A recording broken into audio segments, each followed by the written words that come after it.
Tengan muy buenos días, amados hermanos. Dios les bendiga. Les invito a abrir sus Biblias conmigo en la primera carta de Juan. Estaremos en esta mañana en los versículos del capítulo 4, desde el versículo 12 hasta el 14, en este mensaje titulado El amor de Dios revelado. Dice así la palabra de Dios: Nadie ha visto jamás a Dios. Si nos amamos unos a otros, Dios permanece en nosotros y su amor se ha perfeccionado en nosotros. En esto conocemos que permanecemos en Él y Él en nosotros, en que nos ha dado de su Espíritu. Y nosotros hemos visto y testificamos que el Padre ha enviado al Hijo, el Salvador del mundo. Oremos, amados hermanos. Señor y Padre, te damos las gracias en esta mañana de domingo. Señor, gracias porque estamos en tu día, Señor mío, en tu casa, Señor, en ti, Señor, a escuchar tu palabra. Señor, te pedimos que por tu Espíritu, Señor, que por el poder de tu Santo Espíritu, Señor, nos enseñes lo que no sabemos, nos transformes en lo que todavía no somos, Señor. Pero sobre todo, Padre, que el Hijo, tu Hijo, Señor, el Hijo unigénito, se ha formado en nosotros, Señor. Señor, por tu palabra, Señor, para que te honremos, Señor, para tu gloria, Padre. Te lo pedimos en el nombre de Jesucristo. Amén. Pueden tomar asiento, amados hermanos.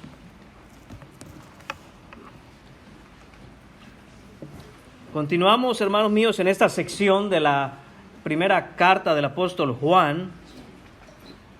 Es una especie de miniserie dentro de la gran serie que es esta carta. Esta miniserie tiene que ver con todo lo relacionado, toda la enseñanza que Juan nos está dando sobre el amor de Dios. Dios es amor. A partir del versículo 7 y hasta el versículo 21, Juan se propone hablarnos de el genuino amor, el verdadero amor, ese amor que no tiene que ver con las emociones, no tiene que ver, hermanos míos, con alguna especie de sentimiento, no tiene nada que ver con rosas y chocolates. Hermanos míos, el amor de Dios que es sacrificial, que es genuino, que es activo, que es intencional. Y en los versículos que estudiaremos en esta mañana, Juan, el discípulo íntimo de Jesús, nos presenta una verdad profunda, y es esta: la presencia de Dios entre nosotros. Y lo hace, hermanos míos, no como un simple concepto teológico. Lo hace, hermanos míos, no como una idea distante, una idea abstracta o metafórica, sino como una realidad que nos llama a reconocer y a discernir la manifestación tangible y concreta del Todopoderoso en nosotros. ¿Dónde está Dios? ¿Dónde está Dios?, preguntan algunos, porque no lo puedo ver. Juan nos dice que está en medio de nosotros, los cristianos. El Dios invisible se hace visible. Juan nos muestra, hermanos míos, un retrato de la divinidad que no podemos ver con los ojos de la carne, de tal forma que lo podemos percibir por el Espíritu para no ser engañados por doctrinas humanas que no producen vida. Así que, hermanos, vayamos al pasaje directamente con corazones preparados para captar, para ver la insondable realidad de encontrar al Dios vivo en medio de su pueblo. El primer punto en esta mañana lo veremos en el versículo 2, titulado La expresión del Padre. Dice el versículo 12: Nadie ha visto jamás a Dios. Hermanos míos, esta es una afirmación profundamente teológica.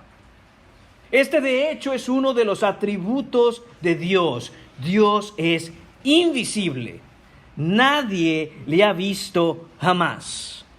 Cuando vemos que Juan se refiere aquí a Dios, está hablando de Dios el Padre. Nadie le ha visto. De hecho, esto es lo que nos dicen una serie de diferentes pasajes. Por ejemplo, Juan capítulo 1, versículo 18, dice lo siguiente: a Dios nadie le vio jamás. El unigénito Hijo que está en el seno del Padre, Él le ha dado a conocer. Asimismo, Juan capítulo 6, en el versículo 46, nos dice lo siguiente. Dice: no que alguno haya visto al Padre, sino aquel que vino de Dios, éste ha visto al Padre. Jesús se refiere a sí mismo.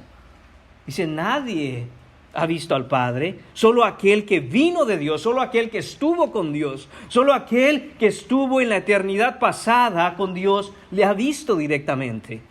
Él es invisible. Además, Colosenses capítulo 1, versículo 15, nos dice así que Cristo, Él es la imagen del Dios invisible, el primogénito de toda creación.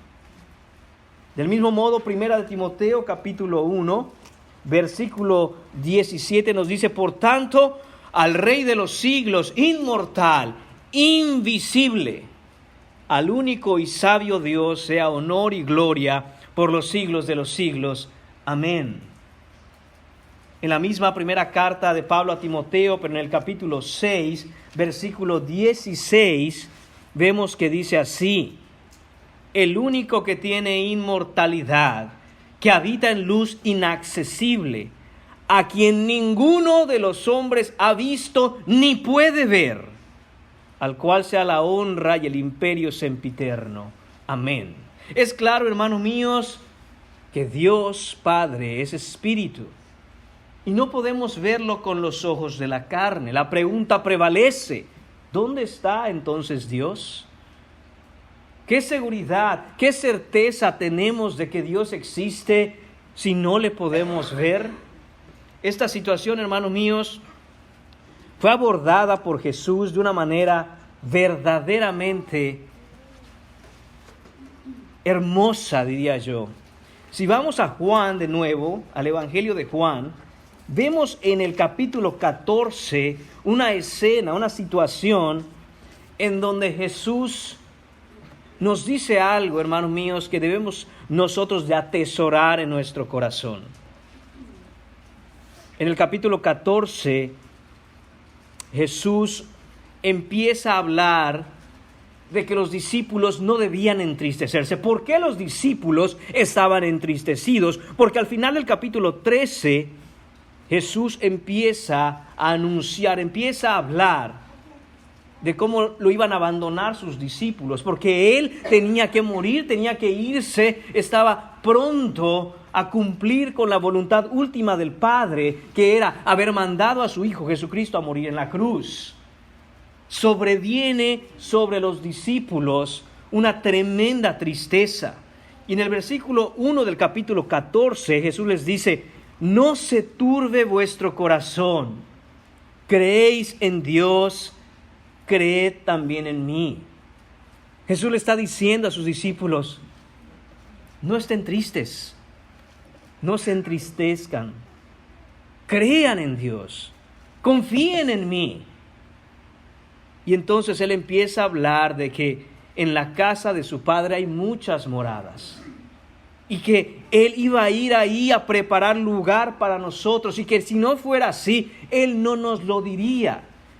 Que Él nos está diciendo la verdad y que confiemos en que Él tiene que irse para preparar un lugar para todo aquel que en Él cree, y que Él iba a regresar, y que cuando regresara nos iba a tomar con Él para siempre. De pronto Tomás dice: Señor, no sabemos a dónde vas, versículo 5, ¿cómo pues podemos saber el camino? Entonces empiezan los discípulos a hacer esta conexión entre Jesús se va, ya no le veremos, no le tendremos frente a nosotros. ¿Qué haremos? No sabemos a dónde va, no podemos ver a dónde va y ya no le veremos. Versículo 6, Jesús le dice: yo soy el camino y la verdad y la vida. Nadie viene al Padre sino por mí. Si me conocieseis, también a mi Padre conoceríais, y desde ahora le conocéis y le habéis visto. Dice, ustedes me conocen, y porque me conocen, saben cuál es el camino, porque yo soy el camino. Y si ustedes me conocen, conocen al Padre. Versículo 8, Felipe, otro de sus discípulos, le dice, Señor, muéstranos al Padre y nos basta. Felipe, en un corazón apesadumbrado y triste porque Jesús está anunciando su muerte y está anunciando que le abandonarán y que se irá, dice, Señor, solo muéstranos el Padre. Muéstranoslo y con eso tenemos más que suficiente. Con eso nos basta. Si pudiéramos solo ver el Padre, eso sería suficiente. Jesús le dice en el versículo 9, tanto tiempo hace que estoy con vosotros y no me has conocido, Felipe. Después de todo este tiempo que has andado conmigo, después de todo este tiempo, Felipe, que has ministrado conmigo, que me has seguido, que has aprendido, que hemos convivido, hemos compartido el pan juntos, a todo lugar donde he ido, me han seguido y han estado conmigo. Y todavía, Felipe, ¿no me conoces? Hermanos, ¿cuántos de nosotros seríamos exhortados con esta misma pregunta en medio de nuestra tristeza, en medio de nuestra tribulación, en medio de nuestra desesperación, en medio de que no podemos ver? Y oramos y le decimos a Dios, Señor, si tan solo pudiera ver. Y Jesús nos dice, tanto tiempo y todavía no me conoces. ¿Todavía no sabes quién soy? ¿Todavía no me has conocido como debieras conocerme?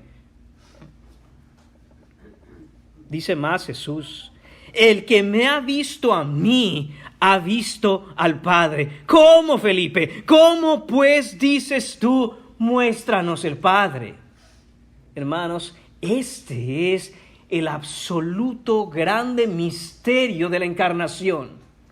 Que el Dios eterno, el invisible, soberano, todopoderoso, aquel al que ningún hombre puede ver,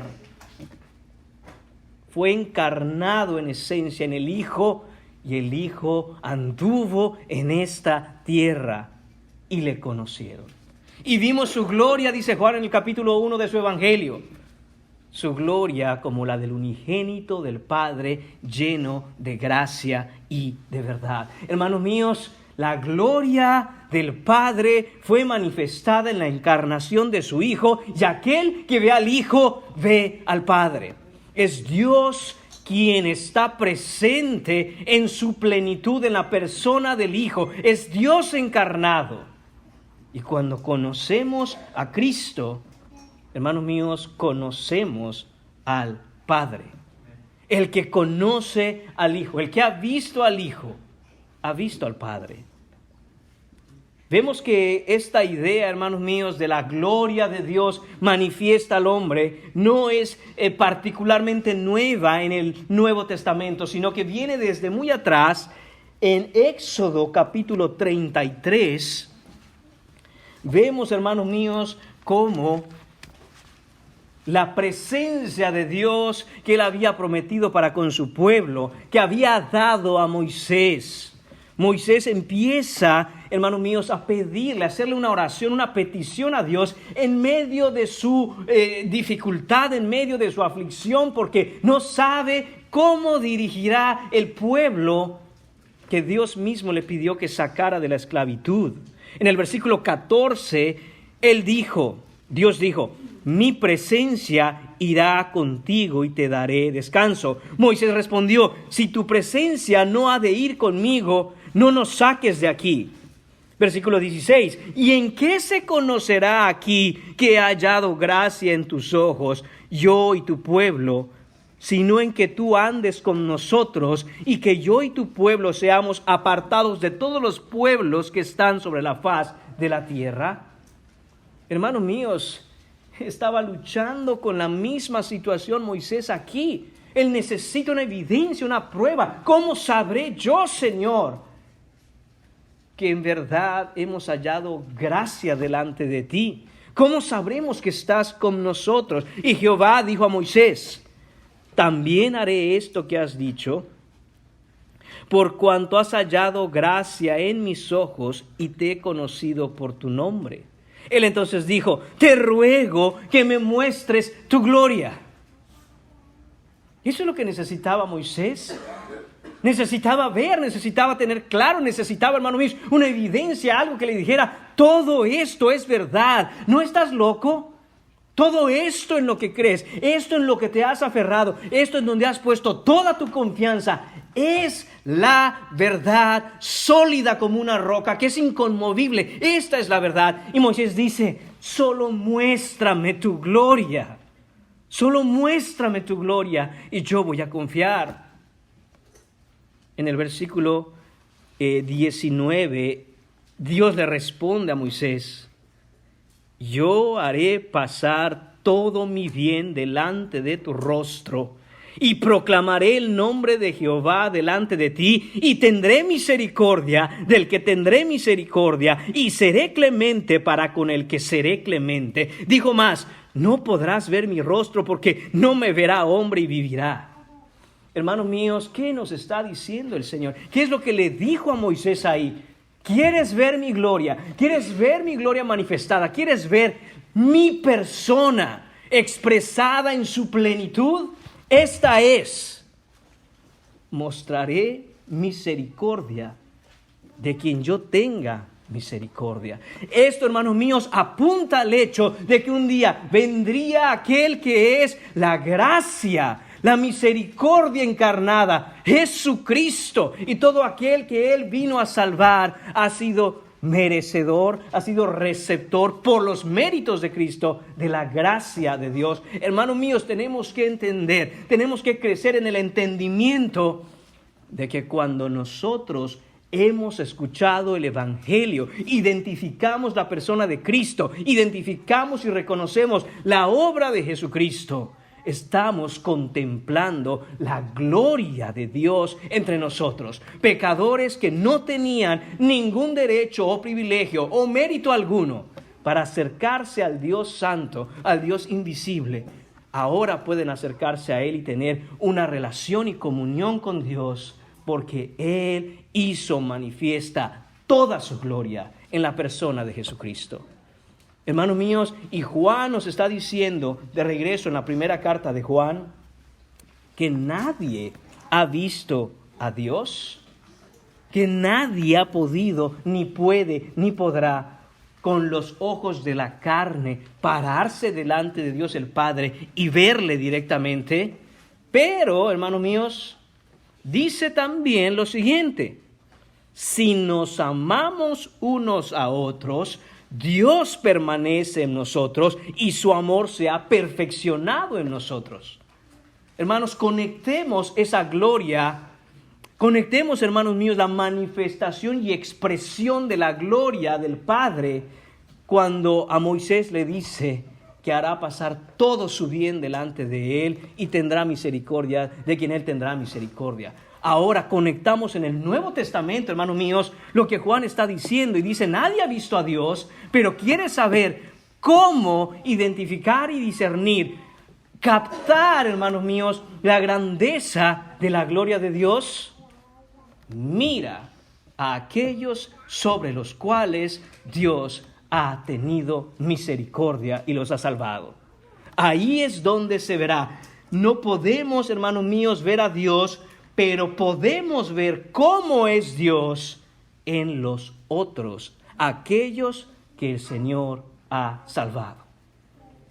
Hermanos, y muchas veces tenemos esta idea de que nosotros necesitamos ver a nuestros hermanos y ver la perfección de su vida para decir: oh, estoy viendo a Cristo en mi hermano. Pero al mínimo momento en el que vemos un pecado en el hermano, decimos: no está mostrando a Cristo. Entonces no hemos entendido de qué se trata la gloria de Dios.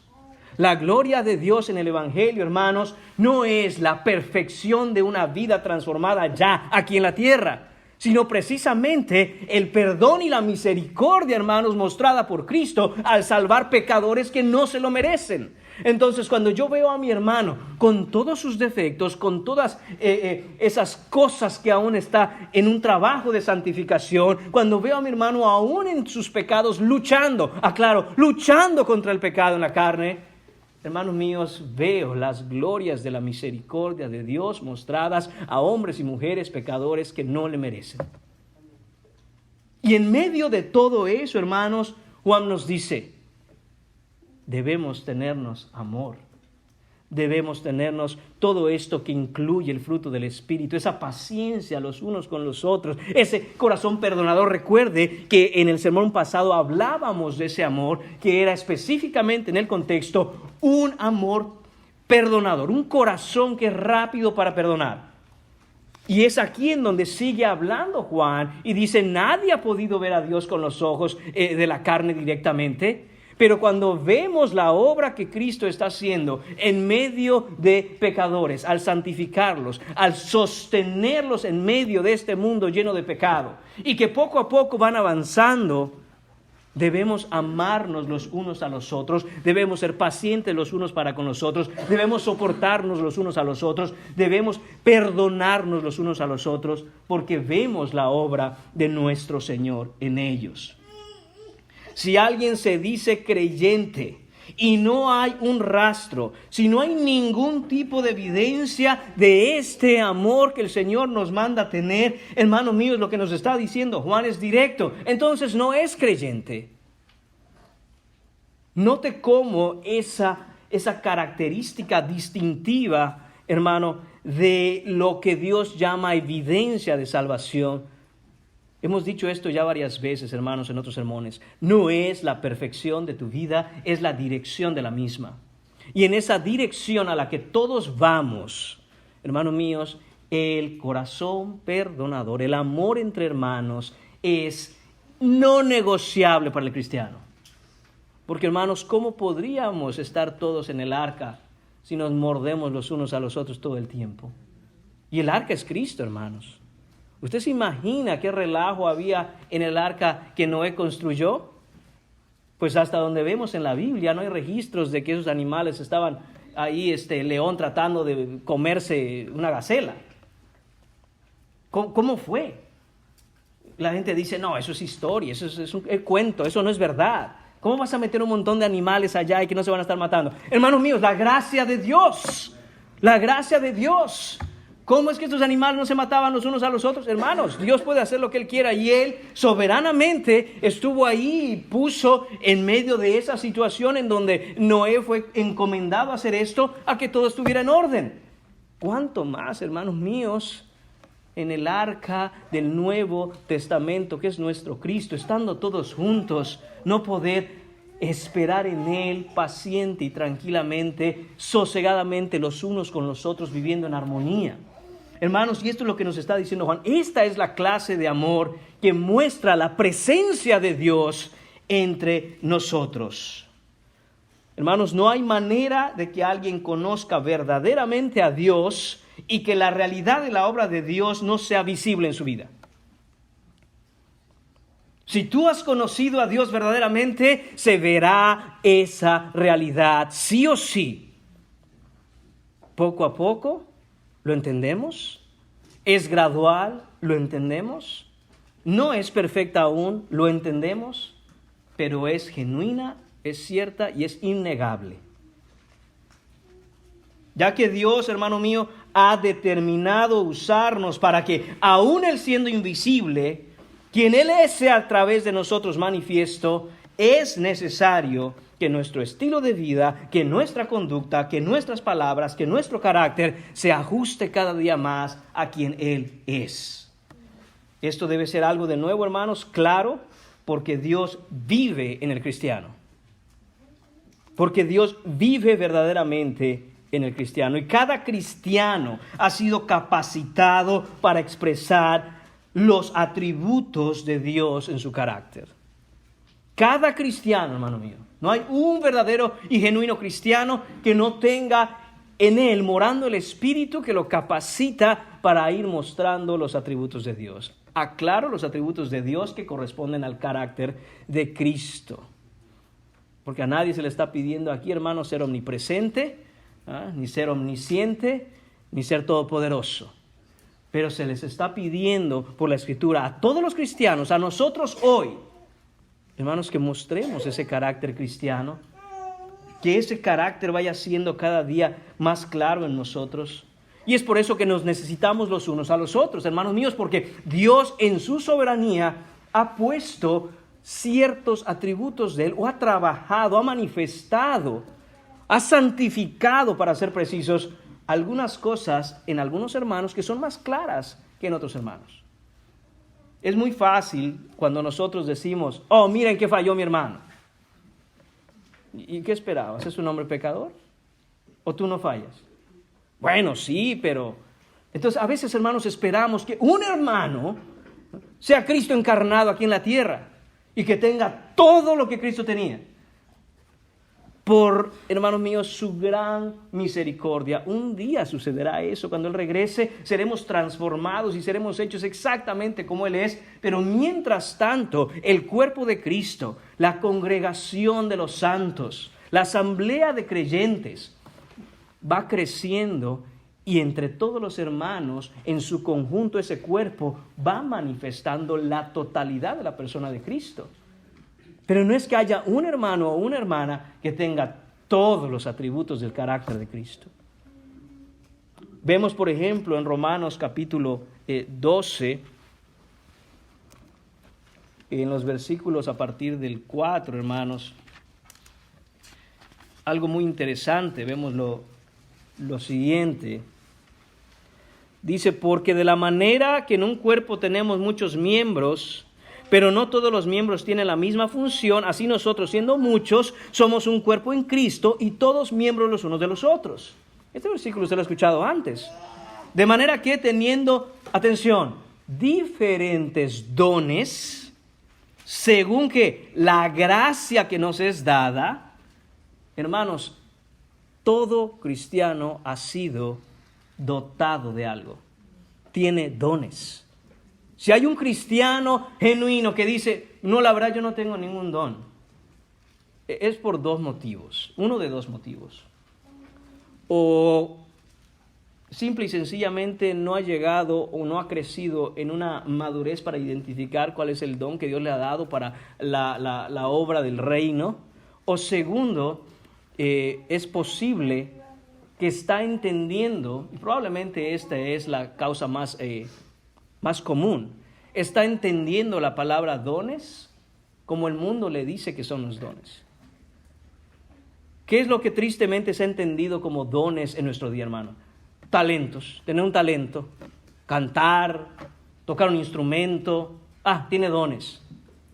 Pero hermanos, cuando vamos a la Biblia, este pasaje no nos dice nada de tener talentos, absolutamente nada.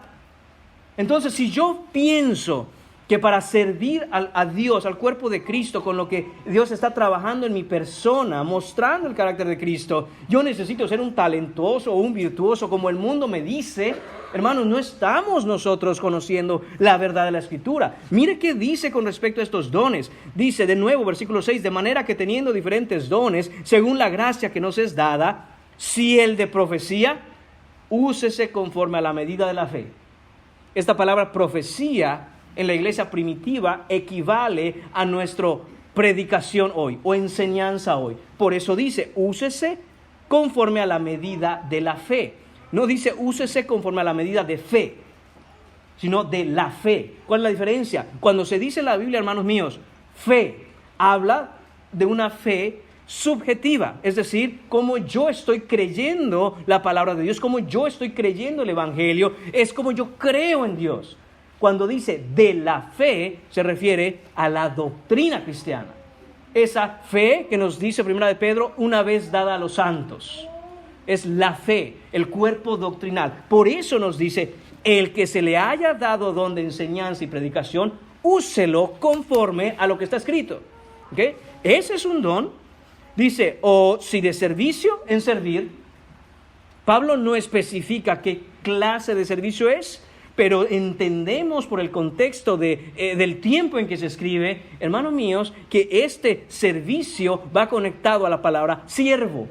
Es decir, que en lo que haya que hacer. Un siervo no va a decir, mire, yo soy muy bueno para eso, no me ponga a hacer aquello. Dice, hay quienes están listos para servir lo que les pongas.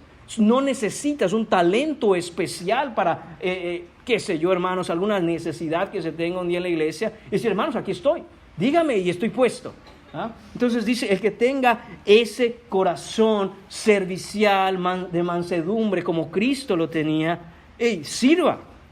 Además dice, el que enseña la enseñanza, el que exhorta en la exhortación, el que reparte con liberalidad, el que preside con solicitud, el que hace misericordia con alegría. Y todo esto lo pone Pablo sobre un fundamento que es versículo 9, el amor sea sin fingimiento. Todo esto que está diciendo acerca de los dones es la manera en que Dios está equipando a sus santos, está transformando la vida de cada uno de ellos, está mostrando una cosa muy particular quizá del carácter de Él en uno de nuestros hermanos. Y cuando todos estamos juntos y empleamos eso que el Señor está haciendo en cada uno de nosotros, dice, debemos hacerlo sin fingimiento. Un amor sincero, hacerlo verdadero y genuinamente por amor. Y dice Pablo, esto es lo que hay que hacer. Y nos dice Juan, ahí es donde vemos que está Dios en medio de ustedes. No es que hay un hermano perfecto o una hermana perfecta que tenga todo. Dice, ay, sí, es que el hermano es muy bueno en esto, pero qué terrible aquello. Pues claro, ore por él. Pero seguramente hay alguien más en el cuerpo de Cristo cuando todos estamos juntos y hacemos la obra del ministerio que está ahí precisamente, hermanos míos, para sopesar la falta de otro. Y así entre todos, hermanos, se puede ver a Dios obrar en medio nuestro. Hermanos, nadie es capaz de llevar la obra del ministerio, nadie es capaz de llevar el evangelio al mundo solo. Siempre, hermanos míos, es un grupo de creyentes, el cuerpo de Cristo que ha sido mandado a obrar en el poder del Espíritu Santo. Es realmente Cristo obrando a través de su iglesia, hermanos míos, y es así como debemos obrar y hacer. Entonces, hermanos, lo que vemos aquí es que todo aquel que pertenece al cuerpo de Cristo, seguro, Dios está trabajando algo en su carácter, algo que manifiesta el carácter de Dios, que debe ser como una pieza de un gran rompecabezas, hermanos, cuando estamos todos juntos como congregación para llevar adelante el evangelio, en donde todos funcionamos y entonces se ve la obra de Dios entre nosotros. Dice además que cuando esto ocurre, dice, y su amor se ha perfeccionado en nosotros. No se refiere a que somos perfectos, no se refiere a que amamos perfectamente, sino, hermanos míos, que el amor de Dios en nosotros se va haciendo cada vez más maduro. Eso es lo que significa esta expresión. Eso es lo que implica esta palabra en griego. La palabra perfeccionado aquí se refiere a un fruto que va madurando hasta que queda en su punto óptimo para ser disfrutado. Y nos dice Juan, vemos a Dios obrar en medio de su pueblo. Cuando hay una congregación, cuando hay una iglesia local, cuando hay un grupo de hermanos que madura en mostrar amor los unos por los otros, que ha entendido en dónde tiene que poner la mirada, que mira claramente la obra de misericordia de Dios en Cristo por el Espíritu Santo en medio de su pueblo, perdonando pecadores, uniéndolos y que no se están matando. Dices, ¿cómo hace eso? ¿Cómo se hace eso? Hermanos, se hace porque el Señor lo hace. No hay otra forma. Hermanos míos, esto es hablar de madurez en carácter cristiano. Específicamente, de nuevo, en el contexto, es ese amor, es ese corazón perdonador, es una vida sacrificial. Hermanos míos, esa es la máxima expresión del amor de Dios en nosotros. La máxima expresión del amor de Dios en medio de su pueblo es que nos amamos los unos a los otros y que vivimos una vida sacrificial los unos por los otros. Y a veces malentendemos, hermanos, incluso esto de vivir sacrificialmente. A veces lo malinterpretamos y creemos, ok, entonces sacrificarse es no sabe cuántas ganas tengo de ir allá a disfrutar las cosas que el mundo ofrece. Pero me voy a quedar en la iglesia y aunque es bien aburrido, pues ni modos, este es el sacrificio que Dios quiere de mí.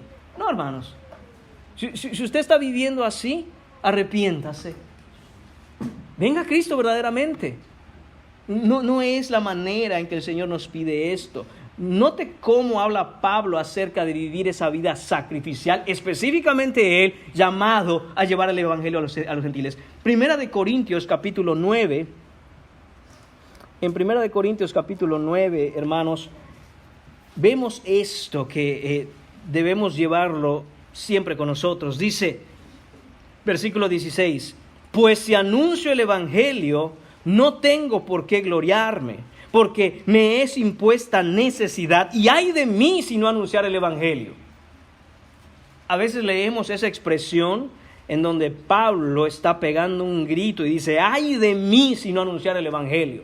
Y pensamos que Pablo está aterrado por la idea de que hay un Dios que le está diciendo, Pablo, tienes que llevar el evangelio, y si no lo haces, ya verás cómo te vas a pagar esto. Y él dice, ay de mí si no llevo el evangelio. No, hermanos. ¿Por qué? Por lo que está diciendo Pablo primero. Dice, primero, que cuando él anuncia el evangelio, cuando apliquemos eso a nosotros, cuando estamos sirviendo al Señor en algún aspecto, dice, no hay gloria en ello. Porque no somos nosotros los que lo hacemos, es Cristo haciéndolo a través de nosotros. La gloria es para Él. Pero aún más, dice, porque me es impuesta necesidad. ¿Saben qué está sucediendo en el corazón de Pablo? Tiene una profunda necesidad de predicar el evangelio. Tiene una profunda necesidad de servir a su Señor. Lo necesita.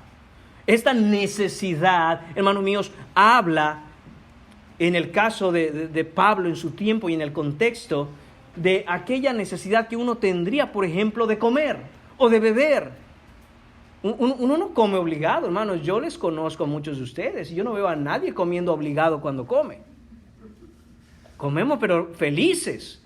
Y cuando ya se nos está haciendo tarde, se nos es impuesta necesidad. Y ahí vamos corriendo a ver qué comemos, ¿verdad? Hermanos, esta es la expresión de Pablo. ¿Ah? Y dice, se me es puesta una necesidad. Tengo una necesidad tan grande de hacer esto. Y entonces dice, y ay de mí si no predicara el evangelio. Como decir, y ay de mí si no como en un ratito porque tengo un hambre. Es como decir, no sé qué me va a pasar, no sé qué va a ser de mí si yo no predico el evangelio, dice Pablo. Hermanos, esta vida sacrificial es la que agrada a Dios. La vida sacrificial que es una réplica, una imitación de la vida sacrificial de Cristo. Cristo no fue a la cruz, hermanos míos, molesto, a regañadientes, ya ni modos, yo podría estar en gloria, pero hay que morir por estos pecadores. No, hermanos, lo hizo con una actitud genuina de amor, un amor no fingido. Y muchos de nosotros, hermanos, a veces nos molestamos porque nos damos cuenta y debemos darnos cuenta que en la vida cristiana muchas veces, hermanos, cosas que no son de ninguna manera pecaminosas, el Señor nos dice, no las hagas. ¿Pero por qué? Si fulano lo hace, si aquel también lo hace, bueno, tú no. Porque por amor a tus hermanos, por los más pequeños, porque vienen detrás de ti unos creciendo. Y eso no ayuda a crecer a tu hermano menor. Pero no es pecado, no es. Pero de ayuda a tu hermano, tú debes vivir de esta manera. Hermanos míos, y eso muchas veces, aunque no lo decimos o identificamos claramente, es la vida que estamos llevando. Y uno dice, no, de todas maneras yo lo voy a hacer, no importa, porque no estoy pecando. Allá ellos, allá ellos, y sí. No, hermanos. El amor sacrificial es un amor, hermanos míos, como el de Cristo, en donde Él no se aferró a su gloria. Él podía haberse quedado en gloria y no tener que venir a morir por nosotros, pero Él se despojó a sí mismo, no consideró el ser igual a Dios como cosa que aferrarse, se encarnó y se humilló para morir por nosotros. Hermanos, y ese es el llamamiento también para nosotros. No es posible, hermanos míos, perseguir, el anhelar ser como Cristo y al mismo tiempo no querer, hermanos míos, vivir una vida sacrificial. Vivir una vida sacrificial es morir a uno mismo, morir todos los días, morir cada día. Morir a las ambiciones que teníamos cuando no éramos cristianos y estábamos en el mundo. Esas dos realidades, el seguir a Cristo y el seguir al mundo, hermanos, son incompatibles. Estas dos realidades son opuestas, son antagónicas, son como agua y aceite, no se pueden mezclar. O es una cosa o es la otra. Y estamos llamados constantemente a morir. Cuando uno no muere, cuando uno piensa, puedo seguir persiguiendo la vida que yo llevaba en el mundo y al mismo tiempo ir creciendo en Cristo. Hermanos, lo único que va a suceder es que es cuestión de tiempo para que esa persona regrese a su vida antigua. Es cuestión de tiempo, porque o uno sigue a Cristo o uno sigue su vida pasada. Esto, hermanos míos, es el llamamiento de nuestro Señor a morir a uno mismo por amor a Cristo, y en ese morir a nosotros mismos hay una aplicación también de morir a mí mismo para el bienestar, para la edificación, para la madurez y crecimiento de mis hermanos. Cuando todos hacemos esto, hermanos míos, entonces crecemos juntos. Morir a uno mismo es siempre el primer paso necesario para entrar a la vida eterna. Recuerde siempre eso. Esto de morir a uno mismo, hermanos, no es algo que ocurrirá en el cristianismo en algún momento de la vida cuando uno madure. No, hermanos, es el primer paso. Muchos de nosotros, quizá, cuando se nos habló el Evangelio, cuando se nos evangelizó, nadie nos dijo que teníamos que morir a nosotros mismos. ¿Cuál es el tipo de evangelio que de nuevo, tristemente, hermanos, se predica muy a menudo hoy en nuestro día? Ven a Cristo para que te resuelva tus problemas. ¿Tienes muchos problemas en la vida? Ven a Cristo. Hermanos, ningún discípulo de Jesús, ningún apóstol, ninguno de los enviados por Dios a llevar el evangelio al mundo predicó jamás algo como eso.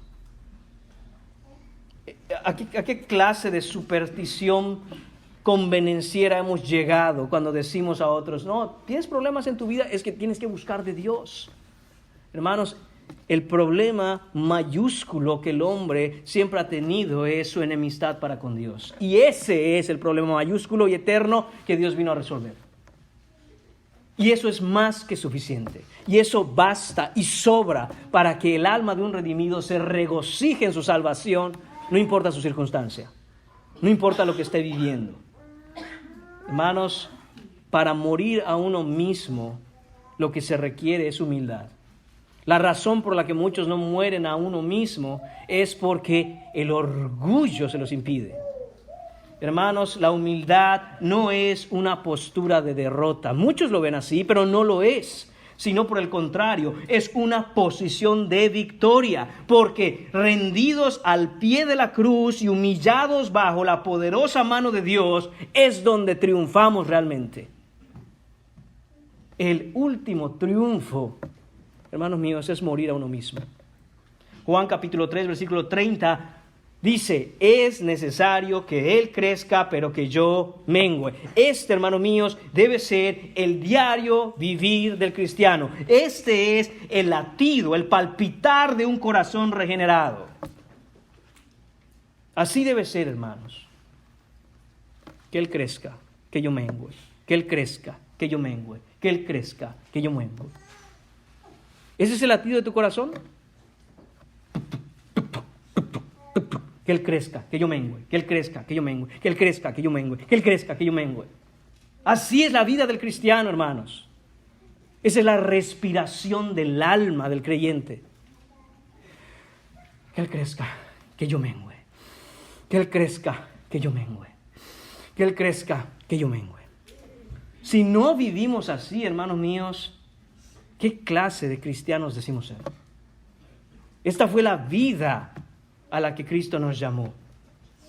Lo que está diciendo Juan aquí es que debemos tener claro que el cristianismo verdadero no es aquel aquella persona que ha tenido una experiencia religiosa, un sentimiento en la iglesia, una historia de vida en una religión o algún tipo de participación loable, sino que pone frente a nosotros esta gran pregunta: ¿dónde está realmente tu corazón?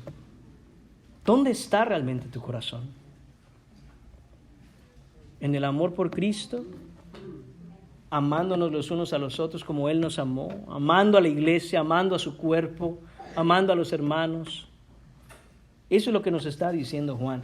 Ahí es donde, hermanos míos, está esa expresión del Padre. Cuando decimos expresión del Padre, es la manifestación de quién es Él. Aquel Dios al que no vemos, lo vemos expresado en el cuerpo de Cristo, que es la iglesia, cuando vivimos en ese amor. Punto número 2 de esta mañana: el ministerio del Espíritu. En el versículo 13 ahora, hermanos, Juan nos empieza a hablar y nos dice: en esto conocemos que permanecemos en Él y Él en nosotros, en que nos ha dado de su Espíritu. En esto conocemos. Esa palabra conocemos significa tener seguridad plena y total, tener absoluta claridad en la mente. Hermanos, esto es lo contrario de tener dudas, esto es lo contrario de estar confundido, esto es lo contrario de no tener claridad al momento de pensar en algo. Dice: en esto conocemos que nosotros somos cristianos. Aquí está nuestra seguridad. ¿Qué cosa? Dice, la seguridad de que permanecemos en Él. Es decir, ese Él es Dios, que vivimos en Cristo, que vivimos por Cristo, que vivimos para Cristo, que vivimos Cristo porque Cristo vive en nosotros. Por eso el versículo dice: y Él en nosotros. Dice: en esto conocemos.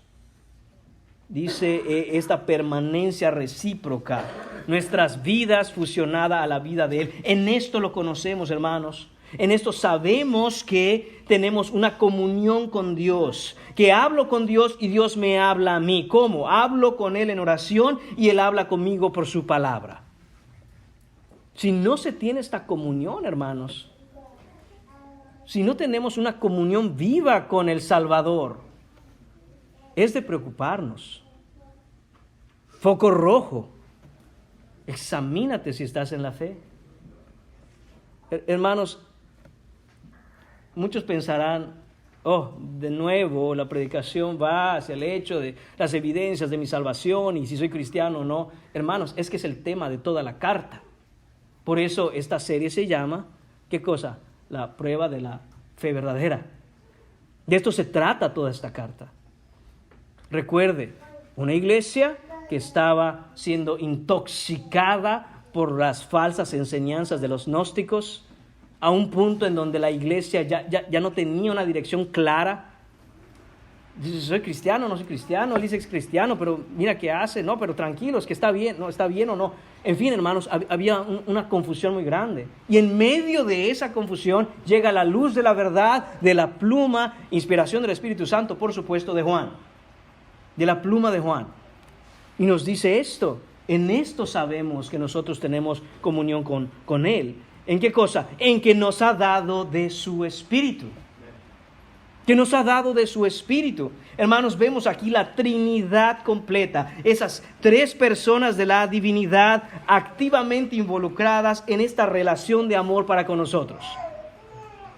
Vemos el Padre manifestando la plenitud de su gloria en su Hijo encarnado. Y ahora nos dice Juan: y nos ha dado de su Espíritu. Hermanos, tenemos comunión con Dios en su Hijo Jesucristo por el Espíritu Santo. Y todo aquel que niegue cualquiera de esas tres personas en la Trinidad está negando el cristianismo completo y no es creyente. Tenemos, hermanos míos, esta relación gracias a la Trinidad completa. Están involucradas plena y profundamente. Si no entendemos esto, hermanos, no tenemos tal relación entonces. El Espíritu Santo mora ahora dentro del creyente genuino. El Espíritu Santo, hermanos, tiene un ministerio que consiste en una serie de diferentes funciones. Y pasaríamos, hermanos, muchos domingos, meses hablando solo del ministerio del Espíritu Santo. Pero algunas de las cosas son, hermanos, que el Espíritu Santo nos convence de pecado. Como cristiano, cuando tú haces algo y pecas, y tú sabes que pecaste, lo sabes que esto que estoy haciendo es pecado. No es tu conciencia. Hermano mío, no es un sentimiento de culpabilidad. Si tú eres cristiano, es el Espíritu Santo diciéndote, estás pecando y tienes que parar. Tienes que parar si deseas crecer, tienes que parar de pecar. Hermanos míos, el Espíritu Santo es descrito en la Biblia como el abogado. La palabra en griego que se utiliza es el paracleto, que significa que está a nuestro lado con nosotros todo el tiempo, andando en la vida cristiana.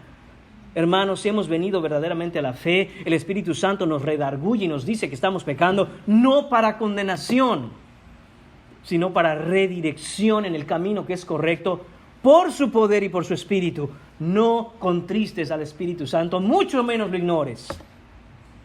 Escucha la voz de Dios en el Espíritu Santo cuando te redarguye.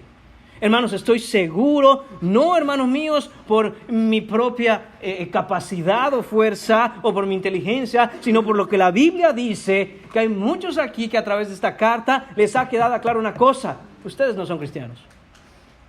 Hay muchos aquí sentados que dicen, si todo lo que se está diciendo a través de la Biblia, estoy metido en un problema. Estoy metido en un gran problema. Porque yo nunca había escuchado eso, y ahora que se está leyendo la Biblia y se está exponiendo, me doy cuenta que estoy en un problema. Hermano, amigo mío, no te quedes nada más con ese problema en las manos. Resuélvelo ya y resuélvelo pronto. Ven a Cristo en arrepentimiento y fe. Entrégate a Él, póstrate, humíllate delante de Él. Pídele que te salve. ¿De qué sirve nada más mirar y decir y saber, estoy metido en aprietos? No soy yo, hermano. Es el Espíritu por la palabra que te está diciendo, ven y resolvamos ese problema ya. ¿Qué esperas? Hermano mío, Dios es paciente. Es lento para la ira y grande en misericordia. Pero tú no eres eterno, un día te vas a morir. Y después de eso el juicio. Ven a Cristo en arrepentimiento y fe. Hermanos míos, el Espíritu Santo nos trae a Cristo. El Espíritu Santo nos regeneró y dio vida por su Espíritu. Hermanos míos, el Espíritu Santo nos concedió arrepentimiento y fe. Y Él es el que nos da la certeza de salvación. Hay una distinción, hermanos, entre tener seguridad de salvación y tener certeza de salvación. La seguridad de salvación tiene que ver con qué hizo Cristo. Nuestra salvación está segura en lo que Él hizo. Nadie la puede cambiar, nadie la puede opacar, nadie puede detener su obra. Lo que Él hizo es seguro. Pero la certeza de nuestra salvación, hermanos, es la manera en que nosotros tenemos participación en el gozo de estar seguros de manera personal que somos salvos.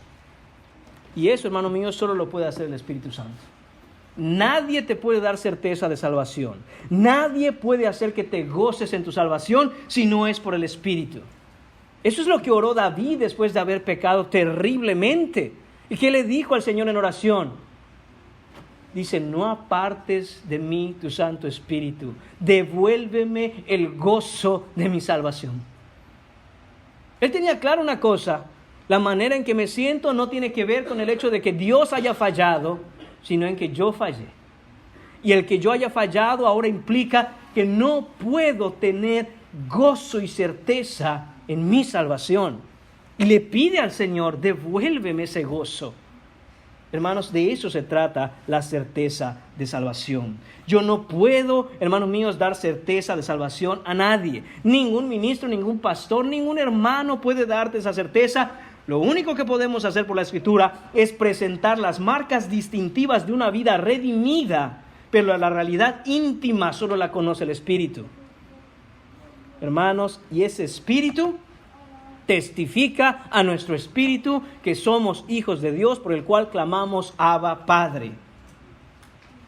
El testimonio del Espíritu, hermanos, nunca va contra la evidencia. Eso hay que tenerlo claro.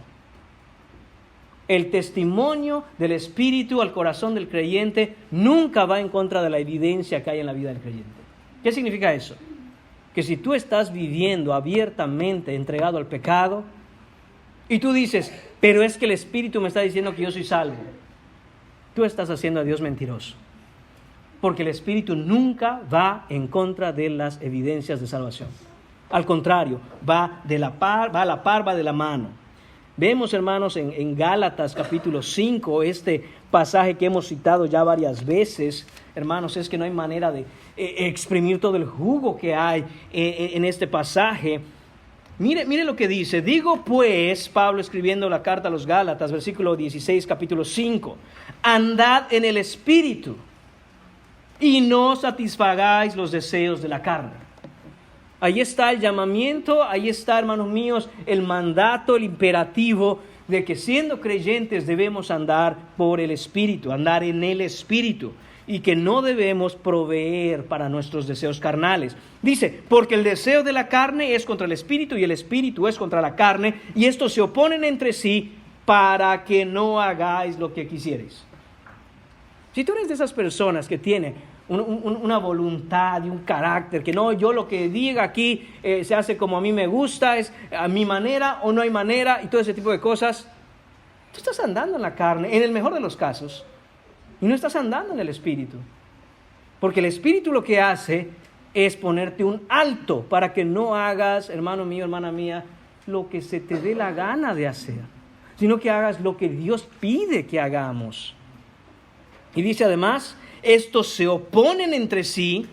Dice además, hermano mío, versículo 18, si sois guiados por el Espíritu, no estáis bajo la ley. Escuche esto, si estamos en el Espíritu, ya no estamos bajo la ley.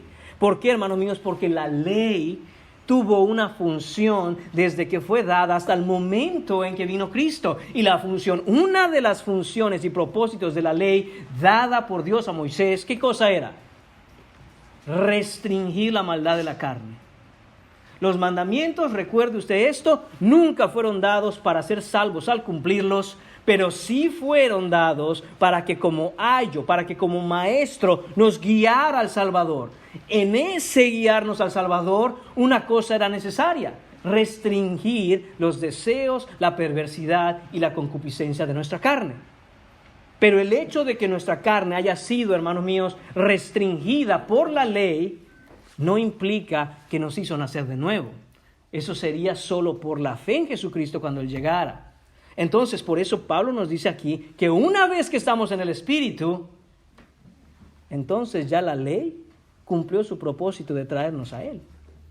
¿Por qué, hermanos míos, disciplinamos a nuestros hijos? Porque queremos restringir los deseos de su carnalidad. ¿Para qué? Para que ellos puedan llegar a donde tienen que llegar, que es a conocer al Salvador. Creemos que porque disciplinamos a nuestros hijos, ellos ya son salvos. Van a ser salvos, hermanos míos, hasta que ellos hagan una genuina y auténtica profesión de fe personal, viva, y nazcan de nuevo. Mientras tanto, hay reglas, hay disciplina, y nosotros debemos enseñar a nuestros hijos por la palabra de Dios. Y tener clara esa diferencia. Dice después, hermanos míos, Pablo, pero si sois guiados por el Espíritu, 19, y manifiestas son las obras de la carne, que son, atención, obras de la carne. Note cómo Pablo enumera una serie de conductas. Dice, adulterio, fornicación, inmundicia, lascivia, idolatría, hechicerías, enemistades, pleitos, celos, iras, contiendas, disensiones, herejías, envidias, homicidios, borracheras, orgías y cosas semejantes a estas, acerca de las cuales os amonesto. Hermanos, estas son una muestra. Dicen por ahí que para muestra basta un botón. Bueno, esta es la muestra de las obras de la carne. No son todas, ni es una lista exhaustiva. Por eso Pablo termina diciendo, y cosas similares a estas. Si tú acabas de escuchar esta lista y hay algo de esto en tu vida, la palabra de Dios dice, en esto os amonesto. Hermanos, y eso es exactamente lo que te digo. Si tú leíste esa lista y dices, esto hay en mí. Esta es tu amonestación. Estás viviendo y actuando en la carne. Dice después de esto, en el versículo 22, más, ese bendito pero de Dios, Mas el fruto del Espíritu es amor, gozo, paz, paciencia, benignidad, bondad, fe, mansedumbre, templanza. Contra tales cosas no hay ley. Hermanos, quiero que veamos la diferencia entre las obras de la carne. Una lista de conductas. ¿Cuál es la solución que provee Dios? ¿Una lista de conductas? No. La descripción del carácter de una persona. Esa persona es Cristo. Por el Espíritu de Dios, la obra de Cristo es manifestada en nosotros. La solución para tu conducta pecaminosa no es simplemente luchar contra la conducta, sino, hermano mío, nacer en Cristo y que Cristo, de nuevo, volvemos al mismo punto, que Él crezca en ti y tú mengues. La solución para todo en nuestra vida, hermanos, me atrevo a decir esto con confianza en la Escritura, todo ha sido resuelto en la persona de Cristo. Es su persona, es su carácter, es su amor, es su gozo, es su paz, es su benignidad, es su bondad. Todo eso, hermanos míos, lo tenemos solo en Cristo. El que no tiene acceso a esto, solo hay una razón para esa situación, y es: no estás en Cristo. Ven a Cristo. Punto número 3 en esta mañana. El testimonio de los apóstoles. Esto está en el versículo 14. Y nosotros hemos visto y testificamos que el Padre ha enviado al Hijo, el Salvador del mundo, dice Juan. Hermanos, cuando vemos este versículo 14, pudiéramos pensar, ¿y esto qué tiene que ver con lo otro? Como que, sí, Juan, sabemos que sí, eso es verdad. Nosotros los cristianos testificamos del Salvador. Hermanos, ¿qué es lo que nos está diciendo Juan aquí? Primero que nada, dice, y nosotros. Otra manera posible de entender este versículo 14 es, porque nosotros. Ese y, aunque en español fue traducido y, la función de este versículo 14 es dar una razón. Por eso les digo, hermanos, puede entenderse como porque nosotros. ¿Quiénes son esos nosotros? Hermanos, está escribiendo Juan y en el contexto está haciendo él un contraste entre los maestros gnósticos con sus falsas enseñanzas y los apóstoles genuinos de Jesucristo. Ese es en nosotros. No se refiere a nosotros los cristianos. Se refiere particularmente al grupo que el Señor encomendó y utilizó para establecer las iglesias, su grupo de apóstoles, que son Juan, Jacobo, Pedro, Mateo, Pablo, todos ellos. Dice, nosotros, dice, hemos visto. Lo que está diciendo aquí Juan es esto. Hermanos, nadie me lo contó. Recordemos que esto, han pasado ya aproximadamente 60 años desde que Cristo fue crucificado. Estamos alrededor del año 90. Juan es un ancianito ya. Y dice, hermanos, créanme, yo lo vi con mis propios ojos. Yo vi a Jesucristo, al Hijo de Dios encarnado, yo lo vi. Yo comí con Él, yo anduve con Él, yo hablé con Él. Más aún, Juan fue el único que se quedó a los pies de la cruz y lo vio crucificado. Juan fue el único que vio a su maestro ser atravesado en un costado y que agua y sangre salió de ahí. Dice, yo lo vi. No se dejen engañar ni confundir por todas estas falsas enseñanzas. Yo y mis hermanos, los demás apóstoles, nosotros lo vimos. Esto hace un eco también, hermanos, de esta misma carta, primera de Juan, pero en el capítulo 1, que ya se nos predicó cuando se inició el estudio de esta carta, cómo empieza Juan y nos dice lo que era desde el principio, lo que hemos oído, lo que hemos visto con nuestros ojos, lo que hemos contemplado y palparon nuestras manos tocante al verbo de vida. Dice, nosotros le vimos. Nadie nos anduvo contando. Esto no me dormí, dice Juan, y tuve un sueño o me inspiré ahí viendo una película y me puse a escribir. No, yo lo vi con mis propios ojos.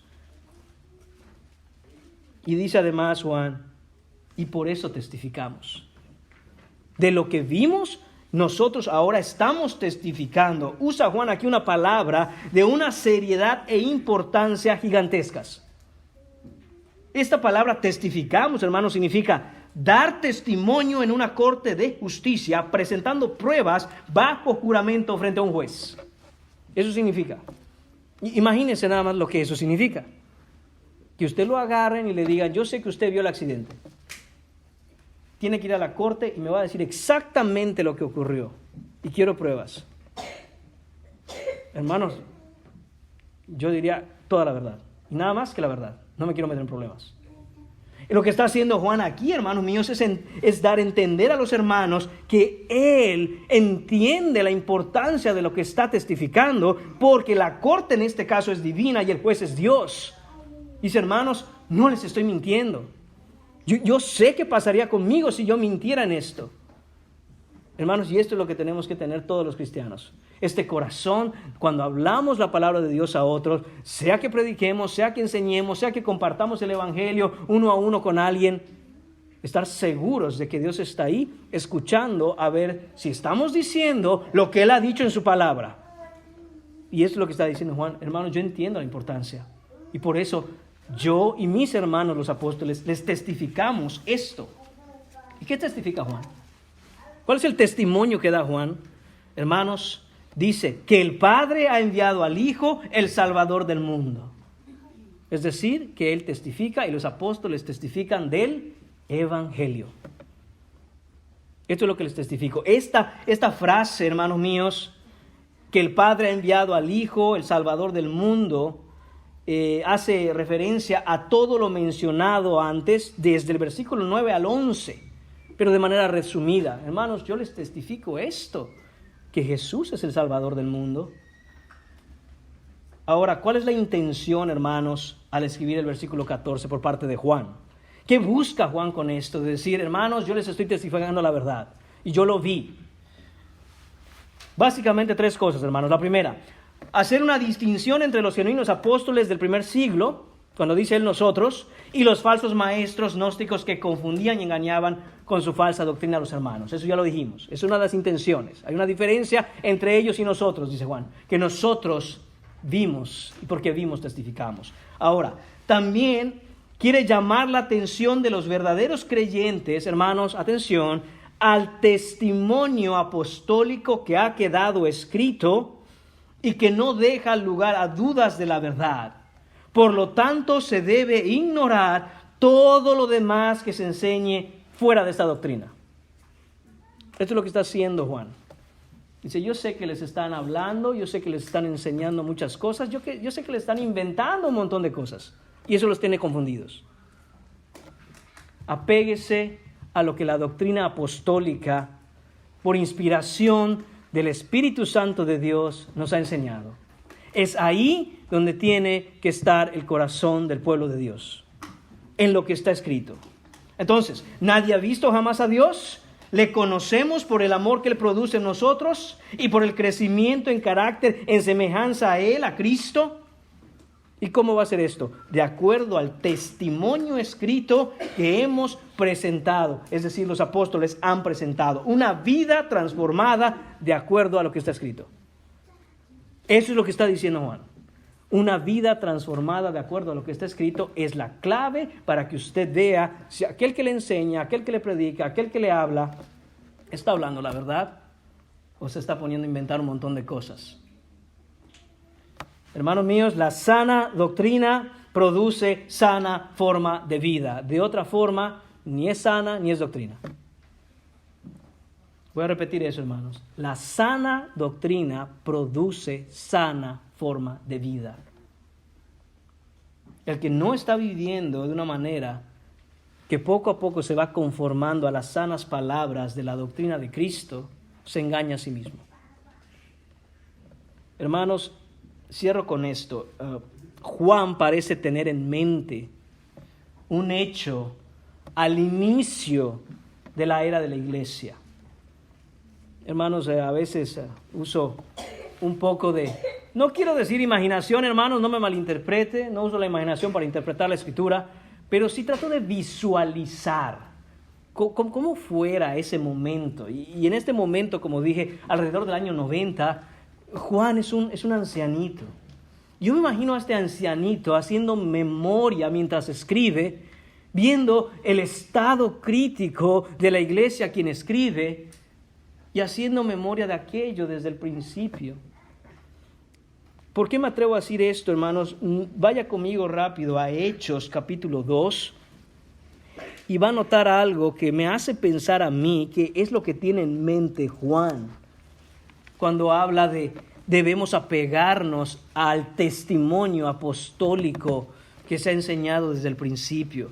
En el segundo capítulo de Hechos vemos, hermanos míos, la venida del Espíritu Santo.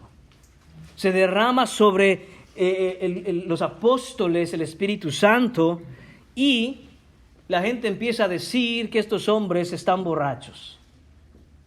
Entonces Pedro dice, no es así. No es que estén borrachos. Este es el cumplimiento de lo que dijo el profeta Joel. Y en el versículo 14 nos narra que Pedro valientemente dice, poniéndose en pie, y atención, con los 11. Ahí está Juanito. Ahí está nuestro amado Juan. Dije Juanito porque ahí estaba joven. Ahora es un ancianito. Y parece ser que Juan está recordando este primer discurso, este primer sermón de Pedro. Y dice que se pusieron de pie y él alzó la voz y les habló diciendo, varones judíos y todos los que habitáis en Jerusalén, esto sea notorio y oíd mis palabras. Y empieza a predicar en el poder del Espíritu Santo, hermanos. Y empieza a predicar, empieza a testificar de quién es Cristo, empieza a señalar el gran pecado del pueblo por haber puesto en la cruz a Jesús el Salvador. Tanto es así que en el versículo 36 llega la cúspide de ese llamado y dice Pedro, sepa pues ciertísimamente toda la casa de Israel que este Jesús a quien vosotros crucificasteis, Dios le ha hecho Señor y Cristo. Y entonces, ¿qué pasó con el pueblo? Dice, al oír esto, se compungieron de corazón. Hermanos míos, sus corazones fueron atravesados por una lanza. Y dijeron a Pedro y a los otros apóstoles, de nuevo, ahí está Juan. Juan está experimentando esto. Varones hermanos, ¿qué haremos? Se dan cuenta de su gran pecado y preguntan a los apóstoles, ¿qué vamos a hacer ahora? Estamos en un problema. Un grandísimo problema. Pedro les dijo, arrepentíos y bautícese cada uno de vosotros en el nombre de Jesucristo para perdón de los pecados y recibiréis el don del Espíritu Santo. Hermanos míos, eso es lo que todos tenemos que hacer. Nada ha cambiado. Arrepiéntanse de sus pecados. Arrepiéntanse y vengan a bautizarse en el nombre del Espíritu Santo. Y dice, porque para vosotros es la promesa y para vuestros hijos. Y note esto, versículo 40. Y con muchas palabras testificaba. Hermanos, haciendo el estudio del uso de la palabra testificar, llegué a este pasaje. Es exactamente la misma palabra que está utilizando Juan cuando dice, y nosotros testificamos. Dice, este es el testimonio. Dice que testificaba y les exhortaba diciendo, sed salvos de esta perversa generación. Hermanos míos, misma exhortación, mismo testimonio desde este púlpito hoy en esta mañana. Sean salvos de esta perversa generación. Sean salvos de esta perversa generación. Cuando miras el mundo y lo que ocurre en el mundo, cuando ves cómo va la sociedad, cuando ves incluso cómo va el pueblo evangélico y tristemente han apostatado de la fe y se han desviado, sé salvo de esta perversa generación. Y dice más, y dice, así que los que recibieron su palabra. Y eso es lo que va a suceder cada vez que se testifica el Evangelio, cada vez que se testifica la palabra de Dios y cada vez, hermanos míos, que venimos en el domingo y escuchamos la predicación y se está testificando el Evangelio, esto es lo que va a pasar. Los que recibieron su palabra fueron bautizados y se añadieron aquel día como 3,000 personas. Eso es lo que va a pasar. Que el que recibe la palabra cree, el que cree corre a bautizarse. Si quiero ser limpio de mis pecados por el perdón que Cristo me ofrece de los mismos. Y dice, y perseveraban en la doctrina de los apóstoles. ¿Se da cuenta de esa conexión exactamente igual de lo que Juan nos está explicando? Que ellos testifican el Evangelio y eso es lo que tenemos que creer. Y aquí en este pasaje, en el segundo capítulo de Hechos, nos dice que es lo primerito que sucedió cuando Pedro predicó. Que les testificaba, los exhortaba, los que recibieron la palabra, ¿qué hicieron? Perseveraron en la doctrina. ¿Qué doctrina? ¿La doctrina de los gnósticos? ¿La doctrina que hablan por ahí? No. La de los apóstoles. Y eso nos está diciendo Juan. Exactamente lo mismo. No ha cambiado nada en 60 años. Y no ha cambiado nada, hermanos míos, en 2000 años. Nosotros debemos perseverar en la doctrina de los apóstoles. Es muy probable, hermanos míos, que esto es lo que tenía en mente Juan. Hermanos, y ese es el llamamiento de la iglesia. Ese es el llamamiento de toda iglesia que está centrada en el Evangelio y toda iglesia, hermanos míos, que está siendo transformada, en donde Dios está haciendo una obra. El Señor ha revelado su amor. Ese es el amor de Dios revelado. Cuando dice la gente, ¿dónde está Dios que no lo veo? Hermanos, entiendo que no lo vean. Entiendo que para ver el amor de Dios uno tiene que tener ojos nuevos. Entiendo, hermanos míos, que el amor de Dios se verá con ese nuevo espíritu, entendimiento y nuevo corazón que Dios nos da por la regeneración al venir por la fe en Cristo. Hermanos, pero sí tenemos una gran responsabilidad como creyentes de que sea manifiesto, tangible, concreto y claro para todos que como iglesia de Cristo, Él y su amor supremo del que hemos hablado antes, se está perfeccionando en nosotros. Si no tenemos eso, hermanos, vamos muy mal como iglesia. Si no tenemos eso entre nosotros, deberíamos preocuparnos profundamente como iglesia local, como cuerpo de Cristo. Porque es ahí, hermanos, donde se ve la obra de Dios verdadera y genuinamente. Y si estás aquí en esta mañana y aún no has sido receptor de ese gran amor de Dios por el pecador arrepentido, ese amor que fue demostrado en la cruz del Calvario cuando Cristo, el perfecto y sin pecado, dio su vida en rescate por muchos, te exhorto a que seas salvo de esta perversa generación. Te exhorto a que vengas a los pies de Cristo. Te pido, te suplico en el nombre de Dios, reconcíliate con Él. Ven en arrepentimiento y fe y entrégale tu vida. Muere a ti mismo. Si nunca se te había dicho que ese es el Evangelio, escúchalo hoy. El Evangelio es muere a ti mismo para renacer en el Espíritu, en el reino de Dios y vive para Él. Oremos, hermanos míos. Señor y Padre, te damos las gracias porque tu amor, Señor, no se quedó en un secreto en el cielo, sino que lo revelaste, Señor, de una manera tan maravillosa, Señor, tan única, tan imposible para ser en nuestra carne, Señor, imposible para el ser humano. Lo revelaste, Señor, de tal manera que, Señor, podemos estar seguros de que nuestra salvación en ti, Señor, es ciertísima y que nuestra confianza, Señor, al momento de nuestra muerte, Señor, no es un pánico, no es un miedo a lo desconocido, sino por el contrario, Señor, son ansias, Señor, son anhelos de estar contigo, como dijo Pablo, porque estar contigo es muchísimo mejor. Pero en el tiempo que estemos aquí, Padre, que nuestro corazón sea para tu cuerpo, para tu iglesia, para los hermanos, para que sea manifestada, Señor, y expresada la naturaleza viva de tu Hijo que resucitó en nosotros. Señor, te lo pedimos todo en el nombre de tu Hijo Jesús. Amén.